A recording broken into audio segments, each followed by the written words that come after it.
Hello. There we go. Well, get ready because I want to talk about God today. Just going to tell you straight up and personal, 2016. Well, actually, yeah, I do want to talk to you about God. A few things relating to, and I promise it's not all preachy crazy. It turns into what it turns into. It may do something for you, whether you believe or not. So I do suggest you stick around, but I also have to let you know this is where we're going with it. So it's 2016. We're about a good week and a little bit in, right? A good week and a bit. I just want to say I hope you are having a great one and you're not sick like I am. I know you can hear it. Sicky! That's me. I'm Letty Set God. Welcome to the podcast. I love to talk about anything and everything that's on my mind, and there's like a trillion, billion, cajillion things that always run through my mind. I'm a Sagittarius. All we do is freaking think. So now I'm just going to let them out on you. First of all, let's see what's going on. Okay. First reason why I want to talk about God. I'm currently in a fast. It is the 8th right now. So this is the 8th day of my fast. I started on January 1st and I knew I was going to fast. I knew I was going to fast. I want to say the week prior to Christmas. I knew I was going to because I got some bad news. And in the moment of receiving this bad news, I felt like I needed to speak to God. And for those of you who aren't so aware, spiritually fasting is a way to communicate better, or it's more so a way to listen better. So you can get the message much more clearer when God is putting you through something, trying to say something to you, trying to send you a message. So a week before, I guess I should share this. So a week before Christmas, it was like a Sunday. Yeah, it was a Sunday. My mom came to me, and this might be a little bit TMI, but my mom is menopause, like in her menopause. So for like a year and something, when girls get older, they stop getting, Redman stops coming into town and performing. So she's been a year and a half without Redman performing, right? And she just said, Letty, like I started bleeding. And I'm like to me, it just struck me like something's wrong. And she's like, maybe it just happens because it can happen afterwards. And by the way, please don't I really have to share this. Maybe someone's going through this. Maybe it could be a similar situation. So bear with me and have compassion is all I ask. So she came to me and she told me that. And what immediately jumped in my head was back when my grandmother died. My grandmother died, I believe it's going to be 9 years this year. And one day she was walking with her friend. My grandma was like in her late 50s, early 60s when she passed. She was walking with her friend on the street and then she felt a pain and she bled. And she just thought like, okay, something like whatever, maybe nothing, right? So that kind of like started everything. So that happened. And then I believe she fainted. Then she went to the hospital. They found something wrong, but they couldn't really diagnose it. So they had her coming back and forth over the time of that day. And I want to say 6 months. She ended up passing away, and they still didn't find the cause. She had complete organ failure all through her body, and she passed away. So when my mom tells me this the week before Christmas, I immediately jump to that, and I immediately am like, no, you need to go to the doctor. Because it's easy to pass something off. I don't know if it's just a Spanish culture thing, but we love to fucking pass shit off. Like, oh, I'm not going to get it checked. Oh, this is aching. It'll pass or whatever. Or to not know or just to not confront something. I just know it's heavily in my family. People would rather not go to the fucking doctor than go and see what's wrong. So I pressed her to go the next day to the doctor. And she went the next day to the doctor and she told me that her doctor said what she was going through wasn't normal. It was abnormal bleeding, and one of the many possibilities that she could be diagnosed with, is cervical cancer. So she's telling me this, and when she's telling me this, like of course she's my mom, and then I think of what happened with my grandma, and in my head it's just like, be there for her, be there for her, be there for her. Because as like scary as it could be for me, that's my mom. Like, I know she's going through it. Like, I know she's going through the worst because it's happening in her body. So asked her like, what happens now? And they said, I have to wait 2 weeks. And so I can go get a biopsy, which is basically they go in and they cut a piece of her tissue and to see, like, to test it, see what's going on. And they scheduled the appointment for her biopsy to be New Year's Eve. So then like she comes home, but in the meantime, I'm just thinking like, wow, what a thing to fucking sit with for 2 weeks. You may have cervical cancer. You're bleeding right now. We'll test you in 2 weeks. And it's the holidays, these kind of moments tend to be very emotional. So she's going through, and I'm just thinking of my mom. Like, I'm just thinking of the stress that she may be going through for these 2 weeks of the unknown. And so in my head, I just talk to God and I talk to God and I talk to God and I just want to know, because I was told, I was watching a preaching and there was a woman speaking about a story in the Bible. I'm not well versed in the Bible, so if I get stuff wrong, please don't judge me. But I really wanted to get the story across, how I took it in. This may not even be a story in the Bible. This is something I was told in church about a story, right? So a king told his troops of soldiers, his knights, to go into the water because the enemy had arrows that had flames at the end of it. And if they're wearing their knight suits, which is like all kinds of metal, and the enemy throws the flame at them, they're gonna heat up. Like, it's like boiling them, right? It's like heating up the steel or whatever metal it is, and they die because they can't escape it. They can't get out of their like armor that's burning hot. So what the king told these soldiers is, the knights, go into the water, go into the lake, just seep in there, just be in there, and then be so in the water that you become water. And then when the arrow full of flames that this enemy throws at you, when it comes and it hits you, you quench it. Like you have become water. You've been in it so long, and you quench it, and it doesn't affect you. Whatever is coming at you, it's not going to affect you. Even if it has fire attached to it, it's not going to penetrate your wall of water that you've built up by like being and seeping in this lake. The comparison they then made was that this is like your faith and the word and how much you believe in God or in whatever religion you believe in or in whatever movement you believe in. Like, quench yourself in it so much that when in any attack, even if it's full force, has flames on it, is an arrow with poison on it, when it hits you, it does not penetrate your wall of that faith, that word, because you've seeped in it so long that you've become it. Okay? So this was a sermon, and it's crazy because I watched a few of these sermons before this all happened, and I feel like I was being prepared for how to handle this situation. So I'm finding this out, and I know two things. I know that I need to be there for her and make her feel as comfortable, as stress-free as possible,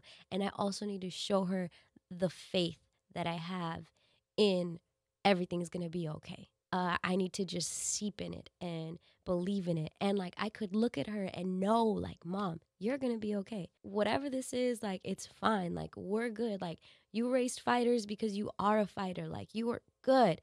And when I say it, I can't say it with any doubt in my mind. It has to be so ingrained in me. I have to be seeped so deep and within it that I can't have a bit of doubt in my voice when I say it. Because if that bit of doubt happens, that's that bit of percentage I'm letting in to maybe penetrate and maybe cause the opposite effect from what we want. So again, I started speaking to God, and something in me told me it's time to fast. And so I said, okay, January 1st, I'm going to start my fast. I didn't know how long I was going to fast for because it was legit my first fast. So I didn't know how long I was going to fast for. But another day I was watching a preaching again, and my pastor was talking about, he was mentioning a Jewish fast that people, when they celebrate the New Year, and that rung a bell, like, okay, he's talking about celebrating New Year. And this was like, I was watching a preaching from like September, and he was like, yeah, when they celebrate the New Year, they fast for 10 days to reflect, to help them go into the new year. And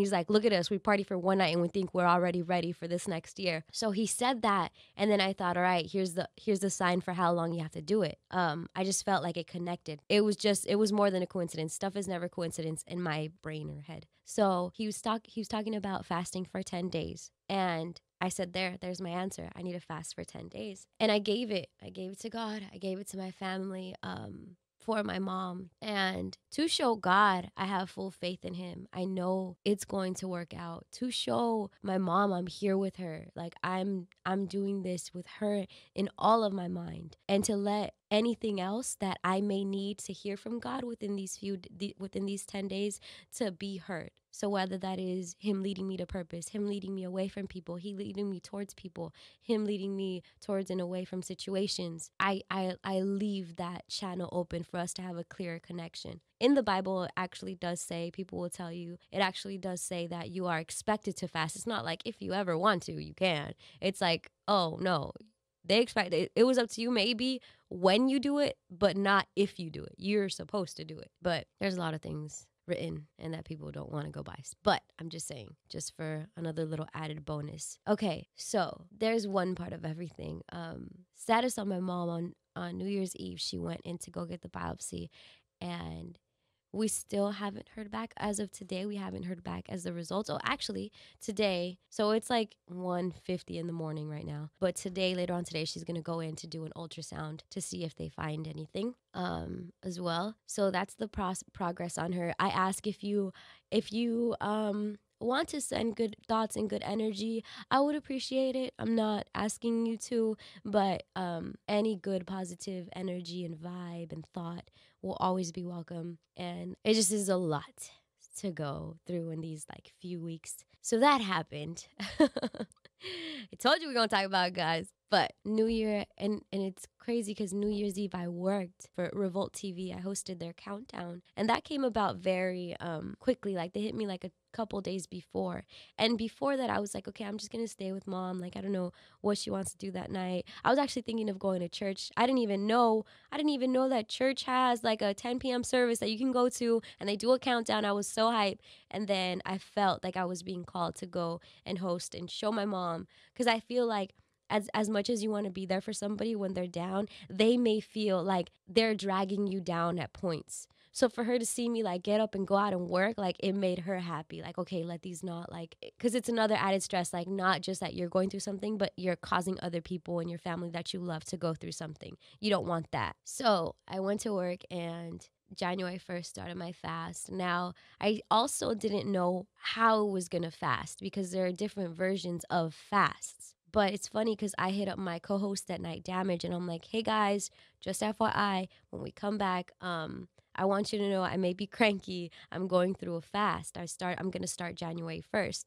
So this was like probably the week before, and Damage hit me back up, and he's like, oh, like you're not going to eat after sundown? And then I felt like, oh, there's the answer. There's how I'm going to fast. And I'm like, yeah, I'm not going to eat after sundown. So just to take you even more detailed into what I'm going through, the first 2 days of my fast, I didn't eat after sundown.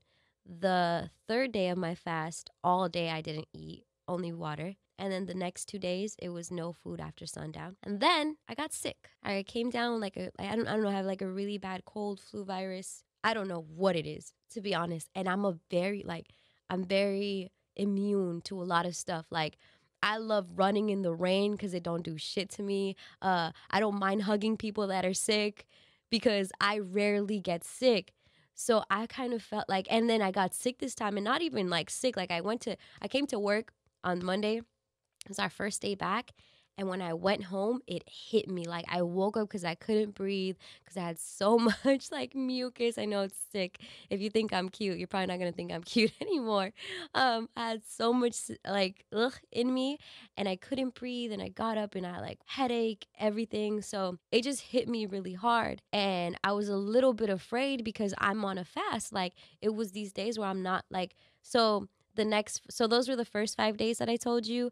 2 days, no food after sundown. 1 day, no food at all. 2 days, no food after sundown. The next week, the next 5 days, switches things. So it'll be 2 days, no food. 1 day, no food after sundown. 2 days, no food. So I was afraid, like, I'm weak right now. Should I keep going with my fast? And then I also felt like someone's trying to keep me from my fast. I never get sick. I never do. I promise you. I have a very strong immune system. So for me to then get sick during this pivotal time in my life when I'm saying I'm gonna fast, and for the reason that I'm gonna fast, it's not like for any other reason but to open the gates with God and to show him my faith in my mom's health.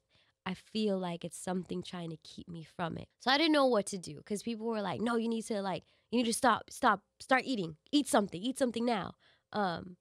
So I it's funny, I slid in my pastor's DMs. I slid in my pastor's DMs and I asked him his advice. And I told him the basics, that I'm starting to fast 10 days into the new year. I came down with a really bad cold, and I was seeking advice on how to go about my next few days. And he advised me to, actually, I'm going to read the DM to you. Holla, reading DMs from my pastor. What's up? He said, remember, fast is about the pursuit of God over everything, but not to bring real harm to yourself. There will be times where you modify it, not for relief, but for wisdom. God knows your heart. In fact, it pleases God to know that you would sacrifice food and things you love to draw close to him. But he also wants you to take care of the body he gave you to do his will on earth. Be prayerful, be wise, and know that God will back you up. Even if wisdom says be a little less intense on your fast as you had originally thought, there's a difference between giving into your flesh and being led to be wise. So it's basically more so, I'm not saying like, I'm hungry, I'm going to eat. It's more so like, yo, your body needs it. Don't be dumb. Basically, that's what he told me. So these past couple of days that I've been really sick, I kept on the fast where I said, okay, I'm not going to eat after sundown. So I'll eat during the day. While I'm eating, I can and soups and teas and take medicine if I need it and go from there. I really hope that I didn't scare people from my story and scare you away from the podcast. This is something that is going on in my life, and I couldn't start talking to you about this year without mentioning that. It's a little bit of a quest, I would say, I'm going through for these next few days to end this thing out. But I do really feel like I'm making progress, and it's the best feeling to know it's purposeful. You're not just doing it. A lot of the times, like when people say, I want to lose weight, or I'm going to go to the gym, or I'm going to start on a diet. Like, you do that, but you know why it fails a lot? It's because it's derived in vanity. When people are like, I'm going to lose weight because I want to be da-da-da. I'm going to go on a diet because I want to be da-da-da. It's more so than not, their goal is a vanity type goal. And vanity is very frail. And that's why what happens is people don't follow through with it because of just how frail that purpose is. You know what I'm saying? So if I were like, oh, I'm going to do this because I want to lose weight. No. But when you tie your purpose to things, if I'm doing this in order to get this across within my faith, it gives it just a bigger meaning, and my anchor to not give in is that much greater. So if you do anything, or if you want to change anything, I know it's like resolution time, and there's people saying nobody does resolutions. There are people saying all I do is resolutions. But I would say tie it to a purpose. Give it something stronger than anything vanity based. Give why you're changing a real purpose. And I really didn't mean to even give you crazy advice, but I felt like I needed to say that. Okay, so that's one thing. Here's another God thing, a religious thing that I wanted to talk about. So I am allergic to a lot of, I can never wear jewelry or accessories and stuff because I'm allergic to it. I guess I'm allergic to anything that's not gold. And then period, I'm just not an accessory girl. I'm not like, hey, look at my ring and my watch and my earrings and my necklace and my chokers and all that. It's not me. But if I were to wear something, I'd have to wear it gold just by necessity, so my body doesn't break out in reaction to these things. So I say that to say I was never very religious prior to 2015.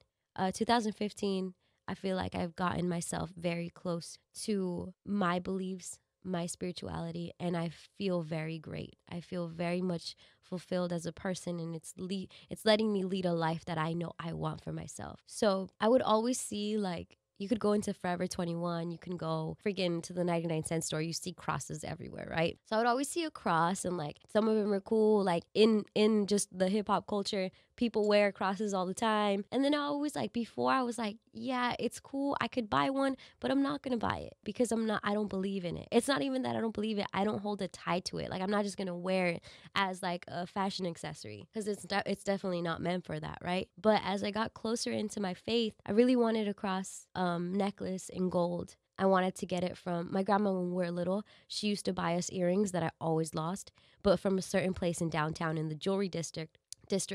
So I told my mom, can you take me so that I can get a cross made for me?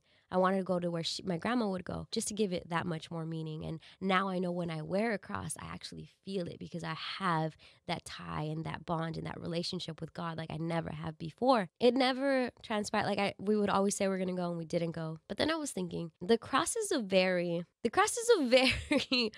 dark symbol for Christianity because it's the symbol that represents what Jesus, quote unquote, died on before he was resurrected. And I was just like, yeah, that like, I don't know if I would like to commemorate him and what I feel like that just because it's a religious symbol. I personally don't like what it's supposed to represent. And then I started Googling, right? And I was like Googling stuff on like other symbols for God or other symbols for Jesus. I came across like this article on the cross, and there was different citations from the Bible of like, of course, all we know, the knowledge that we know from whatever story went on with Jesus is the recollections in these Bible books, right? So turns out, well, I want to read one of the passages that I read. So do not use the cross in worship. Why not? An important reason is that Jesus Christ did not die on a cross. The Greek word generally translated cross is stauros. It basically means an upright pale or stake. The Companion Bible points out, stauros never means two pieces of timber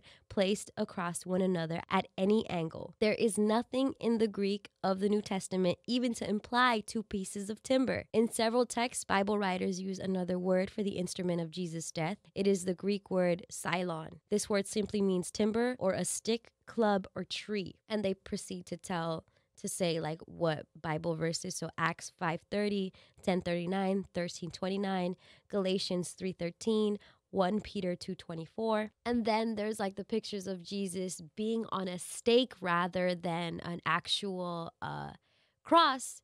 And it's like stake upright with his hands instead of them being stretched out like the cross. It's hands above his head, crossed each other. And that's how they nailed him to the cross, right? And I don't know, but I've seen that. Like, in my head, that seems right. I don't know if it's something, if there are variations of him being on a stake like that, but it just seems right and pictured right in my head. And then they say, there's no evidence that for the first 300 years after Christ's death, those claiming to be Christians used the cross in worship. In the 4th century, however, pagan Emperor Constantine became a convert to apostate Christianity and promoted the cross as its symbol. So this is where it may have come in. This Emperor Constantine, he was pagan first. He converted to Christianity, and they felt in order to get other pagans to kind of convert, let's make it easy for them. Let's add symbols they already know. You feel me? So here's the rest of it. The cross is, in fact, pagan in origin. The New Catholic Encyclopedia admits the cross is found in both pre-Christian and non-Christian cultures. Why then was the pagan symbol promoted?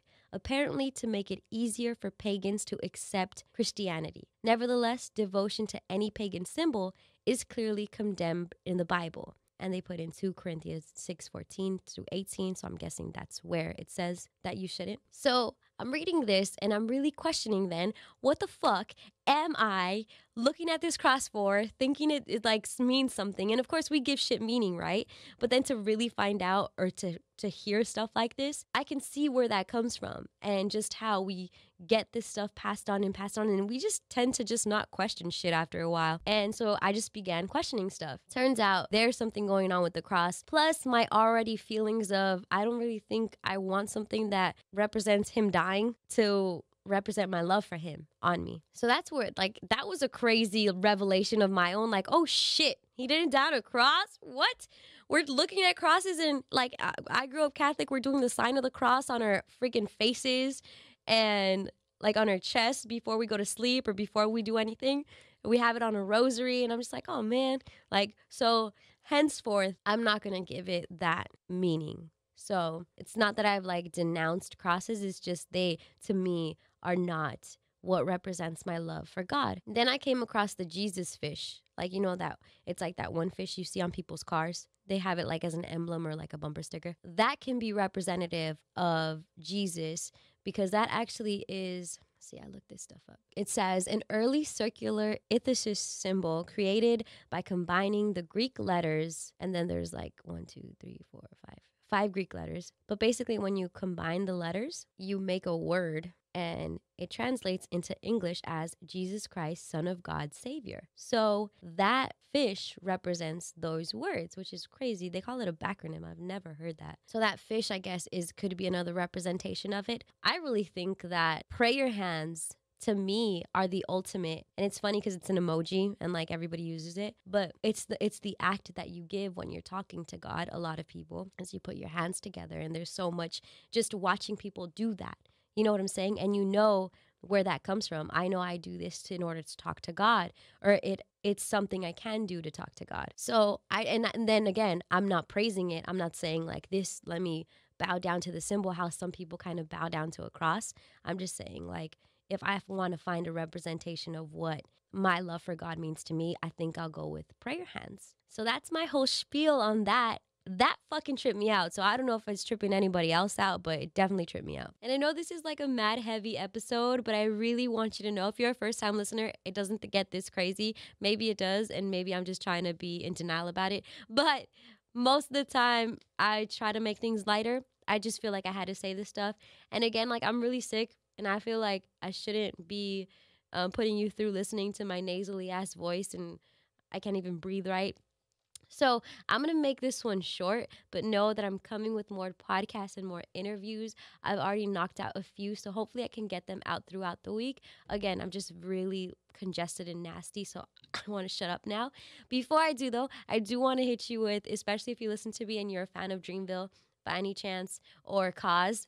My dude Kaz came by the studio the other day for my night show with me and DJ Damage and Dre Sinatra, and we played The Realist with him. Basically, it's like intrusive ass questions or awkward questions. And we asked him to answer one, which I think you'll think is funny, and it's short and sweet. J. Cole would kill me if he knew. Check this out. When I first got signed, they invited me to his house that he was living in and recording his last album in Hollywood. And I definitely took a dump in your toilet, man. Do you remember that? Yeah, nothing personal, Cole, nothing personal. I was so sick. He recorded it. I need to get that video. I need to put that out. Yo, big up to Kaz, though. He dropped a project called Nothing Personal. If you have time, make sure you download it. If you haven't already, he's from South Central LA. I really fuck with him. He's a good dude. Very good guy. And what I see in him, I have seen in very few artists. And I just can't wait to see him just kind of flourish and become who he's supposed to become. So definitely, if you don't know him too much, I would dedicate some time to, even if you don't download it, stream it. His first project, which is Cause and Effect, it's COZZ and Effect, and his recent project that just dropped, Nothing Personal. Check it out and tell me how you feel about it. And I promise more hip hop to come. I just really had to get God in the way and into you. Hopefully we can talk more about this. Make sure to hit me up at Letty on Twitter, Letty. On Instagram, I'm letty.set.go. Every night I do a radio show, 7 p.m. to midnight on Real 92.3 in Los Angeles, also in Las Vegas at Real 103.9. And I love you.